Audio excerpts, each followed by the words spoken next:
வாழ்வு தந்தீர் ஸ்தோத்திரம், வாக்கு தந்தீர் ஸ்தோத்திரம். வாழ்வு தந்தீர் ஸ்தோத்திரம், வாக்கு தந்தீர் ஸ்தோத்திரம்.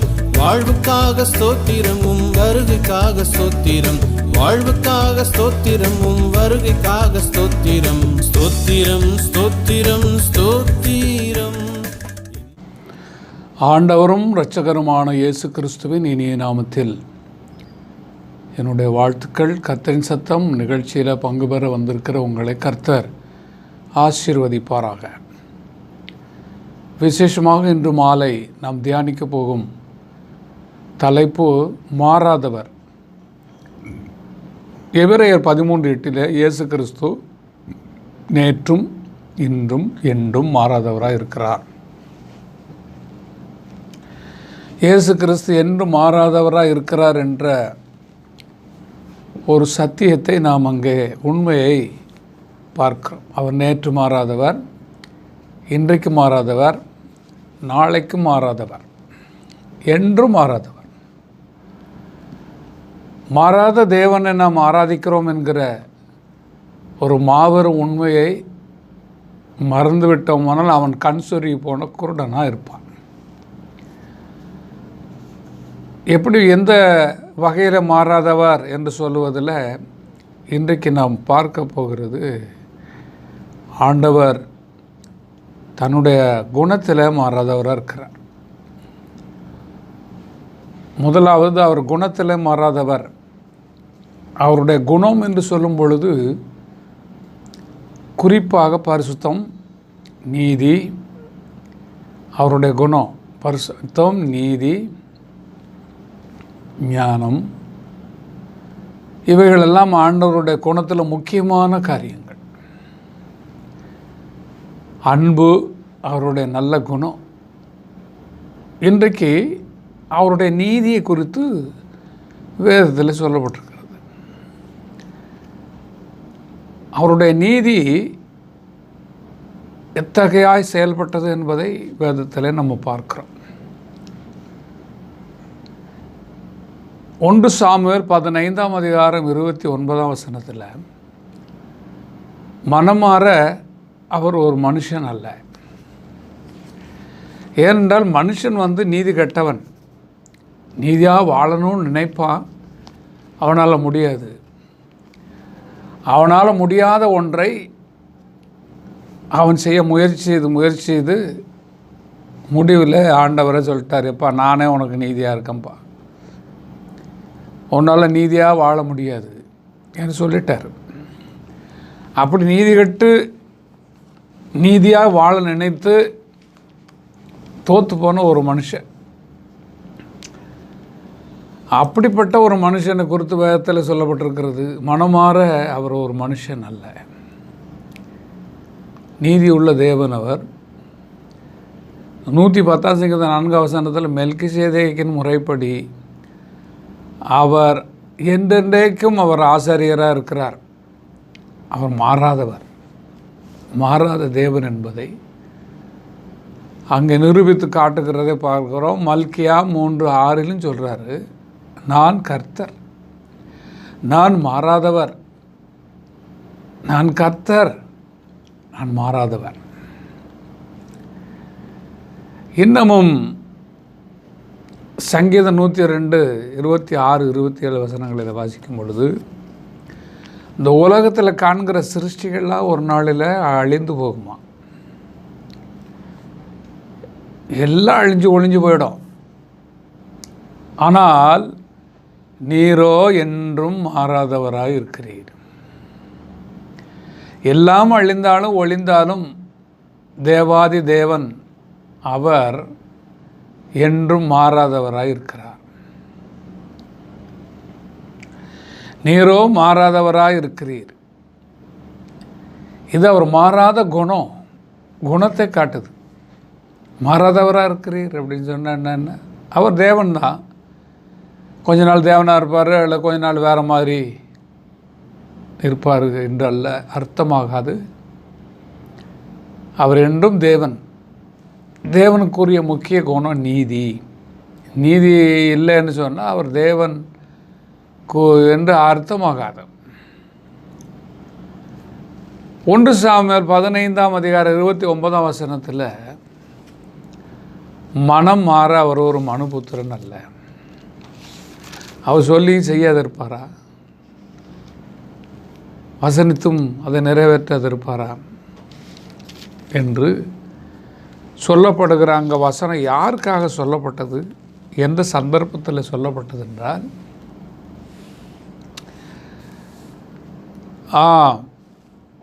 விசேஷமாக சாமுவேல் ஒரு நாள் சவுல் இஸ்ரவேலுக்கு ராஜாவான புதிதில் இந்த சவுலை பார்த்தா ஆண்டவர் சொன்னார், நீ போய் அமலேக்க முற்றுமாய் முறியடித்து விட்டு வா.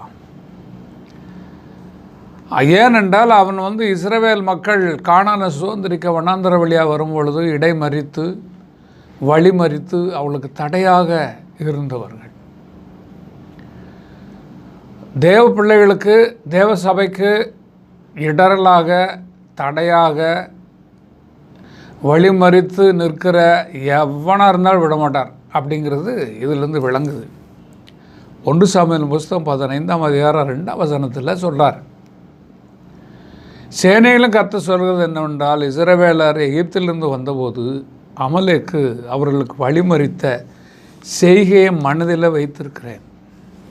சவுலுக்கு சொல்கிறாரு, அவன் செய்கையை மனசில் வச்சிருக்கிற, இப்பொழுதும் நீ போ, அமலேக்க மடங்கடித்து அவனுக்கு உண்டான எல்லாவற்றை சங்கரித்து அவன் மேல் இரக்கம் வைக்காமல் எல்லாரையும் அங்கே கொன்றுன உடனே 2 லட்சம் காலாட்கள் இஸ்ரவேலில் வந்தார். யூதர்களில் மாத்திரம் 14,000 பேர் வந்தாங்க, 14,000. அப்போ ஒரே ராஜ்யமாக இருந்தது. முதல் ராஜா சவுல் தான். அவங்க அதில் ஒரு பகுதியை பதிவிட வைத்து அங்கே யுத்தத்தை நடப்பிக்கிறான். ஆனால் அதில் ஒரு குறும்பு எந்த காலத்திலையும் கர்த்தருடைய சபைக்கு தயை செய்தவர்களுக்கு என்றைக்குமே நன்மை உண்டு. கர்த்தருடைய சபைக்கோ கர்த்தருடைய ஊழியனுக்கோ சபைக்குள்ள இருக்க ஏழை எளியவர்களுக்கோ நன்மை செய்கின்ற எல்லாருக்குமே ஆண்டவர்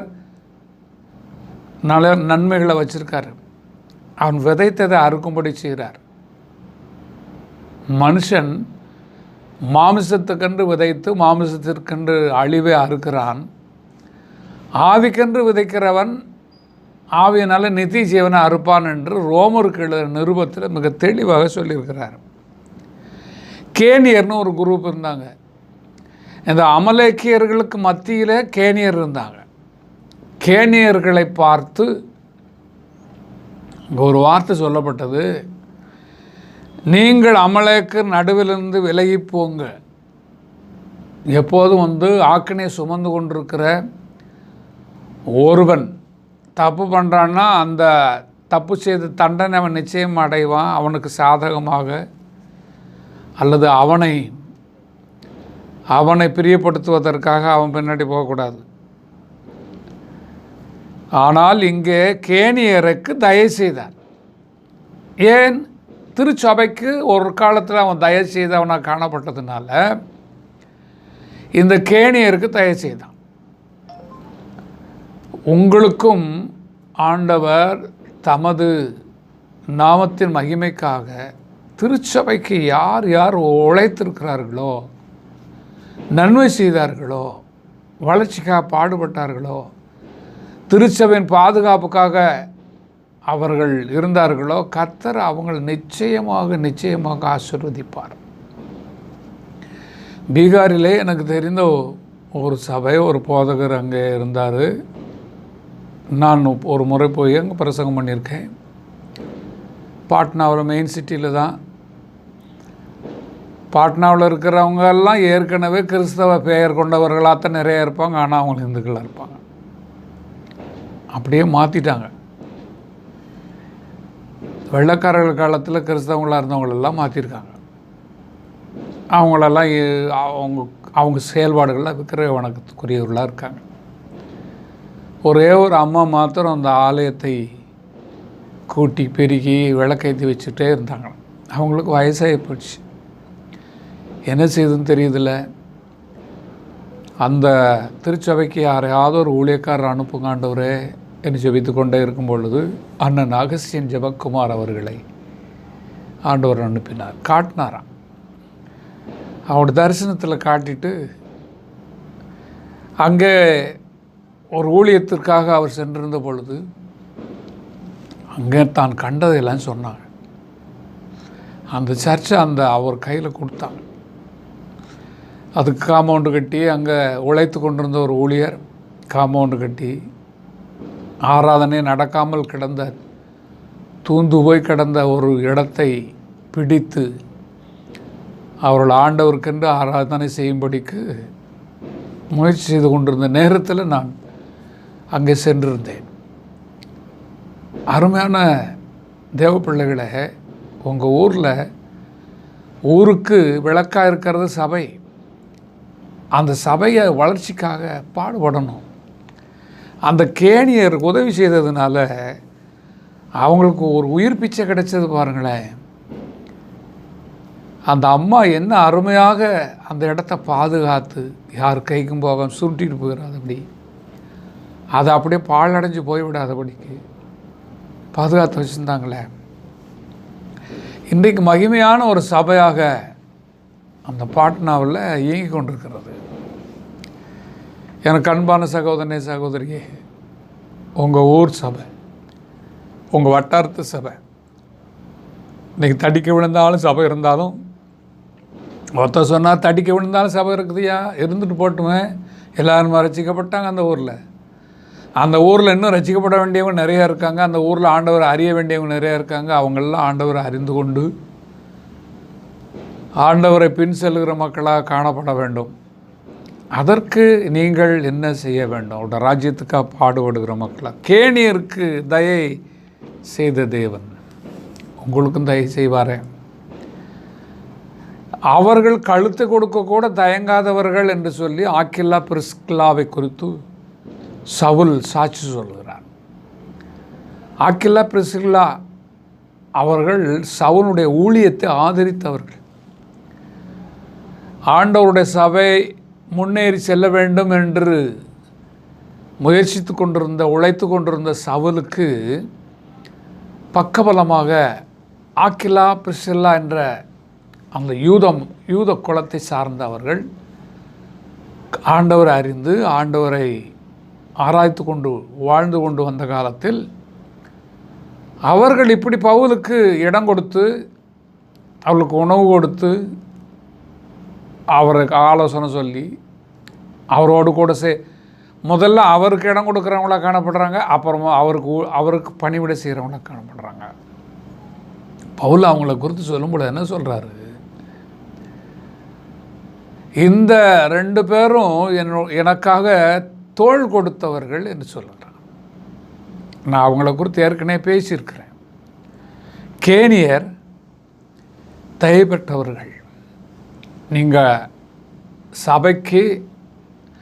சபையின் வளர்ச்சிக்கு எந்த விதத்தில் நீங்கள் பாடுபடுகிறீர்கள், உங்களுக்கு என்ன தாளந்து இருக்குதோ, உங்களுக்கு என்ன வகையில் உதவி செய்ய முடியுமோ, பண உதவியா, பொருள் உதவியா.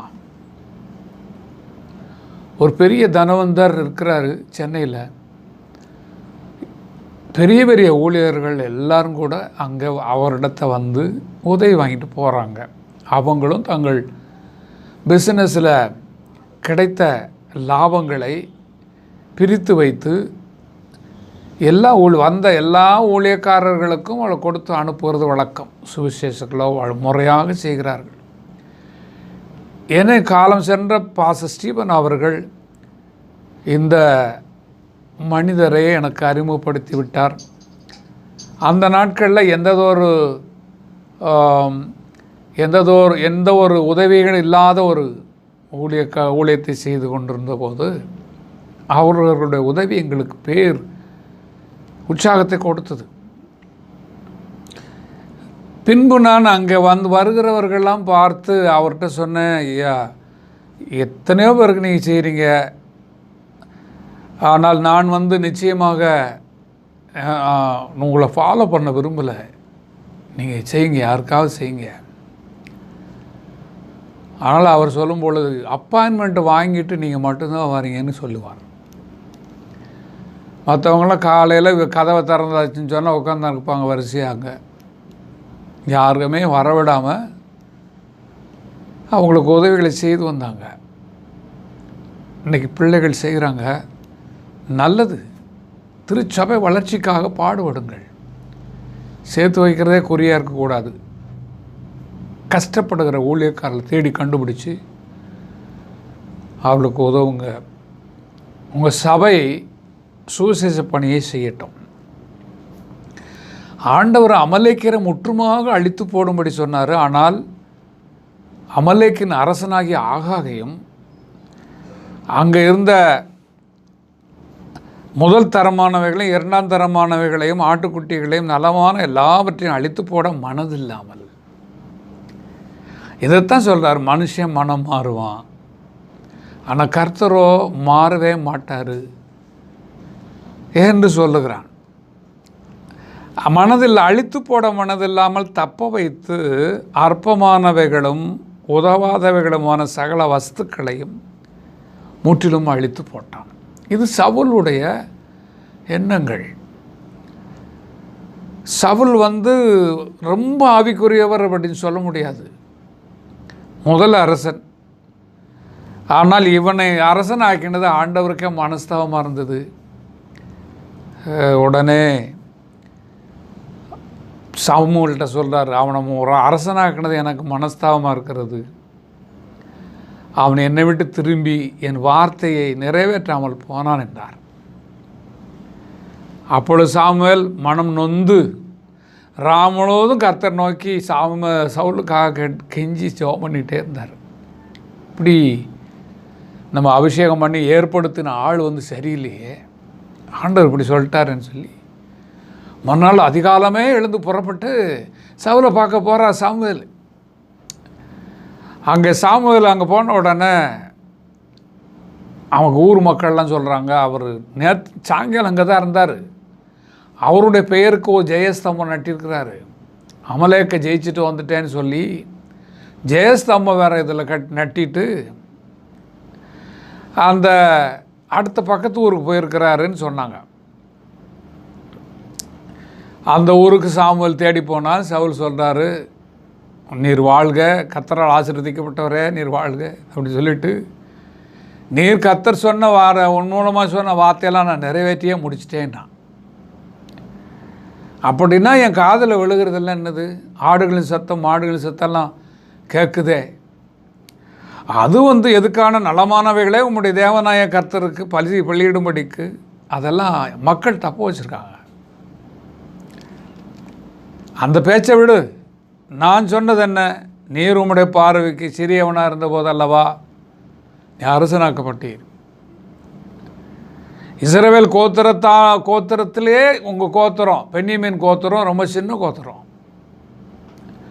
அப்படி இருக்கும்போது நான் உன்னை தலைவனானேன், இஸ்ரவேலுக்கு தலைவனானீரே. கர்த்தரும் இஸ்ரவேலின் ராஜாவாக அபிஷேகம் பண்ணி வேற வச்சார. ஆனால் நீரோ என்ன பண்ணிட்டீரு, நீவே அமலேக்கியரையும் அந்த பாவிகளை சங்கரித்து கம்ப்ளீட்டாக அழிச்சு போடணும்னு சொன்னால்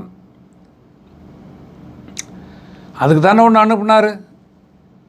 ஆண்டவர் எதுக்காக அனுப்புனாரோ அதை நீ நிறைவேற்றவில்லையே. அங்கே இருக்கிற கொள்ளையின் மேலே நீ ஆசை கொண்டு மோகம் கொண்டு,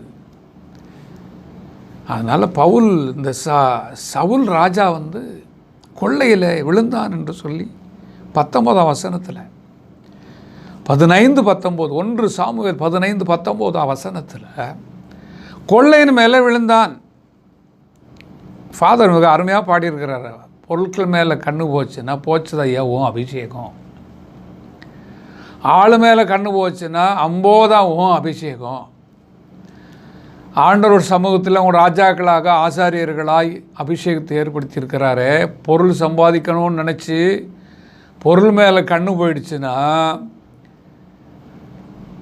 நடக்கும் ரொட்டீனா மற்றவங்க செய்கிற காரியத்தை விட அதிகமாகவே செய்வதற்கு அனுமதிப்பார். அங்கே பிசாசு நுழைந்து விடுவான்.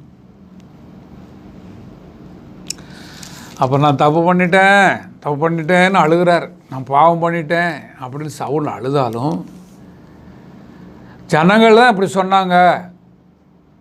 இவர் ஜனங்களை பிரியப்படுத்துறதுக்காக என்ன பண்ணிட்டாரு? கில்காலிலே சென்று ஜனங்கள் பலியிடுவதற்காக ஜனங்கள் தான் அதை பிரித்து வச்சாங்க அப்படின்னார். இந்த இடத்துல பார்க்கும்போது ராஜ்யத்தையே இழந்து போயிட்டானே. ஆண்டவர் நீதி உள்ளவர், இவன் நீதி கெட்ட ஒரு வாழ்க்கை. இஸ்ரவேலில் ஒருவன் ஆண்டவர் சொன்ன வார்த்தைக்கு இசைவான காரியத்தை அவன் செஞ்சால் தான் அவன் நீதிமான், நீதி உள்ளவன், பாராட்டப்படுவான், பலன் பெறுவான். இங்கே சவுல் காண்பித்த கீழ்ப்படியாமை, கர்த்தருடைய சத்தத்துக்கு கீழ்ப்படியதை பார்க்கலும் சர்வாங்க தகன பலிகளும் கர்த்தருக்கு பிரியமாக இருக்குமா? பலியை பார்க்கலும் கீழ்ப்படிதலும் ஆட்டுக்கடாக்களின் இனத்தை பார்க்க செவி கொடுத்தலே உத்தமம் அல்லவா என்று ஆண்டவங்க சொல்கிறார். கீழ்ப்படியாமல் போனான். அதனால் இன்றைக்கி பலருக்கு பல காரியங்கள் இருக்குது. ஆண்டவருடைய வழிநடத்துதலுக்கு, அவருடைய வார்த்தைக்கு, அவருடைய சட்டங்களுக்கு, பிரமாணங்களுக்கு, கட்டளைகளுக்கு கீழ்ப்படிய வேண்டும். ஞானதானம் எடும்பார், ஊழியத்துக்கு வான்னு சொல்லுவார், பல நேரங்களில் இங்கே இருக்காது அங்கே போய் செய்யும்பார். அதையெல்லாம் கேட்டு செய்யணும். வீண் தொந்தரவுகளை அனுபவிக்க காரணம் என்னவென்றால் ஆண்டோட சொல்லுக்கு கீழ்ப்படிந்து நடக்காததுனால தான்.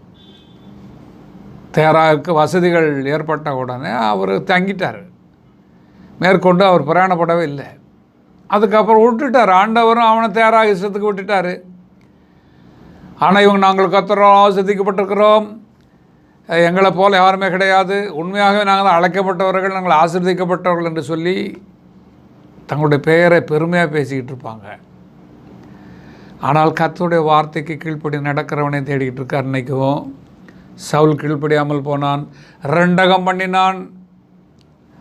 ரெண்டகம்னா சாதாரணமாக ரெண்டக்கான்னு ரெண்டு தடவை பண்ணிட்டான். என்ன பண்ணானா? ஆண்டவருடைய வார்த்தைக்கு கீழ்ப்படுகிற மாதிரியும் நடித்தார், மக்களுடைய வார்த்தைக்கு கீழ்ப்படுகிற மாதிரியும். இதை குறித்து என்ன சொல்ல 23ஆம் வசனத்தில் ரெண்டகம் பண்ணுதல் பில்லி சூனிய பாவத்திற்கும், ரெண்டகம் பண்ணுதல் பில்லி சூனிய பாவம். அவனுக்கு தனக்கே, தன்னுடைய ராஜ பதவிக்கே தனக்கே அவன் சூனியம் வச்சுக்கிட்டான். இன்றைக்கி இது தெரியல அநேகருக்கு. இது இவனே இவன் சூனியம் வச்சுக்கிட்டு மற்றவனை தேடிக்கிட்டு இருப்பான். யாருடா சூனியம் வச்சது எனக்கு, ஏன் இப்படி போய்கிட்டு இருக்குது அப்படின்னு சொல்லி இவனே யோசிப்பான். அந்த சவுல் ராஜா ரெண்டகம் பண்ணினான். அப்புறம் முரட்டாட்டம் பண்ணானா. ஆண்டவர் ஒன்று சொல்ல இவன் ஒன்று செஞ்சான், முரட்டாட்டம். அப்புறம் விக்கிரக ஆராதனை பண்ணான். பொருளாசை அவனுக்குள்ளே வந்துருச்சுல்ல, பொருளாசை ஆகிய விக்கிரக ஆராதனையை உடையவனாக சவுல் அங்கே மாறிப்போனான். அப்புறம் 5வது பார்க்குறான் பாவம், இதெல்லாம் செஞ்சு போட்டு கடைசியில் பாவ அறிக்கை, செஞ்சது தப்பு தான், நான் தப்பு பண்ணிட்டேன் அப்படின்னு நான் மீறுதல் செய்தேன், பாவம் செய்தேன், ஜனங்களுக்கு பயந்து போய் இப்படி அவங்க சொல்ல கேட்டுட்டேன். ஆண்டவரும் சொல்லியிருக்கிறாரு, ஜனங்களும் சொல்கிறாங்க, ஜனங்கள் சொல்லையும் கேட்டு செஞ்சான், ஆண்டவர் சொல்லையும் கேட்டு செஞ்சான்.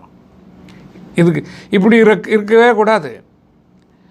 அப்பாவை அறிக்கிடுறான், மன்னிக்கிறதுக்காக விண்ணப்பம் பண்ணுறான். என்னை மன்னிச்சிருங்க, என் பாவத்தை மன்னித்து என் மன்னிங்கய்யா, நீங்கள் மன்னித்து ஒரு பலி செலுத்துங்க அப்படின்றான். மன்னிப்பை பற்றியே பேசாதப்பா நீ, ஏனென்றால் இனி உனக்கு மன்னிப்பு கிடையாது. ராஜ பதவியிலிருந்து உன்னை தூக்கிட்டார், என்னைக்கோ தூக்கிட்டார். அதுக்கப்புறமும் அவன் அங்கே ராஜாவாக தான் இருந்தான். பலரை என்னைக்கோ தூக்கியிருப்பார். அவனுடைய ட்ராக்லேருந்து ஆண்டவர் அவனை க்ளோஸ் பண்ணியிருப்பார். ஆண்டவற்றிருந்து எந்த வழிநடத்துதலும், எந்த வெளிப்பாடும், எந்த வசனங்களும் வழிநடத்தல் இல்லாமல் இருந்தாலும் அவங்க ஊழியமும் செய்வாங்க. அப்படிங்கிறதுக்கு இந்த சவுல் ஒரு முன் உதாரணமானவன். அவங்க சொந்த வழியில் நடந்து என்றைக்கோ விலகி போயிருப்பாங்க. கடைசியில் 7வது என்ன சொல்ல தெரியுமா? என்னோடு கூட நீ வந்தே ஆகணும். ஜனங்கள் என்ன நினைப்பா, இவருக்கு ஆண்டவர் என்ன நினைப்பாருங்கிறது விட மூப்பர்கள், அங்கே இருக்கிற அதிகாரிகள், உயர் அதிகாரிகள், படை தளபதிகள், இவங்கெல்லாம் என்ன நினைப்பாங்க? ஏன்னா 2 லட்சம் பேர் அங்கே அவரை கேட்ச் பண்ணியிருக்கார். 2 லட்சம் பேர் அந்த 2,00,000 பேர் என்ன நினைப்பாங்க? உங்கள் மூப்பரெல்லாம் என்ன நினைப்பாங்க? இந்த யூத மக்கள்லாம் என்ன நினைப்பாங்க? தயவுசெய்து நீ என்னோடு கூட வரணும். ஆண்டவர் சொன்னார் வரவே முடியாது அப்படின்னு சொல்லி சாமுவேல் அந்த சவுலை விட்டு போகிறார். முறைச்சிட்டு கோவத்தில் போகிறார். ஆனால் அவர் சால்வையை பிடிச்சி தொங்குறார். சால்வையே பிஞ்சு போச்சு. ஒரு துண்டு அவன் கைக்கு வந்து அந்த சால்வை தொங்கலை பிடித்து கொண்டான். அது கிழிந்து போயிட்டு இஸ்ரவேல் ராஜ்யத்தை கிழித்து போட்டு உம்மை பார்க்கல உத்தமமாக இருக்கிற உம்முடைய தோழனுக்கு அதை கொடுப்பேன் என்றார்.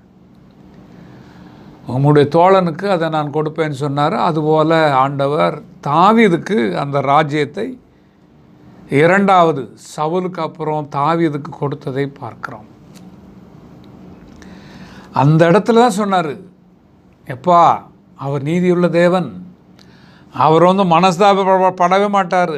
இஸ்ரவேலின் ஜெயபலமானவர் பொய் சொல்லுகிறதும் இல்லை, தான் சொன்னதை பற்றி மனஸ்தாபப்படுகிறதும் இல்லை, மனம் மாற அவர் ஒரு மனுஷன் அல்ல என்று சொன்னார். ஆனாலும் சவுலாட்சியே அத்தனை பேருக்கு மத்தியில் கனப்படுத்தணுமே, தப்பு பண்ணிட்டான், கத்தரை விட்டு விலகி போயிட்டான், கத்தரை தூக்கி எரிஞ்சிட்டான்னு தெரிஞ்சிருந்தும் இந்த சாமுவேல் செய்த காரியம் எனக்கு ரொம்ப பிடிச்சது. நானும் அதை ஃபாலோ பண்ணுவேன். அவன் அங்கே ஆண்டவர் பாடு, அவன் பாடு, அவனை கனப்படுத்த வேண்டும் என்பதற்காக அங்கே இருக்கிற ஸ்திரீகள், அங்கே இருக்கிற மக்களெல்லாம் என்ன செய்கிறாங்க, சவுலை புகழ்ந்துக்கிட்டு இருக்கிற நேரத்தில் இவரும் அந்த புகழ்ச்சிக்கு தடையாயிராதபடிக்கு கூட சென்று நின்று பலி செலுத்திட்டு போயிட்டார். அதுக்கப்புறம் சவுல் மரிக்கிற வரைக்கும் சாமுவேல் அவனை பார்க்கவே இல்லை என்று மனஸ்தாபப்பட்டு கொண்டே இருந்தாராம்.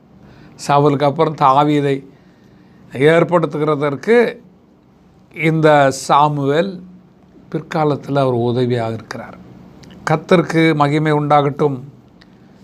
அவர் மாறாதவர், இன்றைக்கு மாறாதவர், நீதி உள்ளவர். உன்னுடைய வாழ்க்கையில் மேலான மகிமையானவர்களை செய்ய விரும்புகிறவர். அவர் குணத்தில் மாறாதவர்.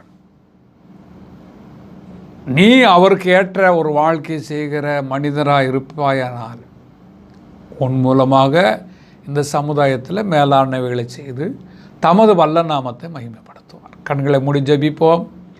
எங்களை நேசிக்கிற அருமையான பிதாவே, வார்த்தைகளை கேட்ட நம்முடைய பிள்ளைகளை ஆசீர்வதிங்க. நீர் என்றை கொண்டு போல இருக்கு மனஸ்தாபப்படுகிறதே அவனால் சொல்லிட்டோமே அப்படின்னு மனஸ்தாபப்பட மாட்டீர். நீ நீதியை கடைபிடிக்கிற தேவன். எங்களுடைய நீதியெல்லாம் அழுக்குங்க அந்தயமாக இருக்கிறது.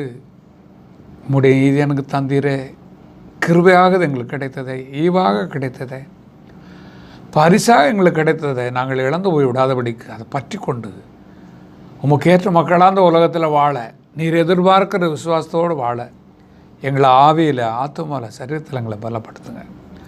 வார்த்தைகளை கேட்ட மக்களை ஆசீர்வதியும்.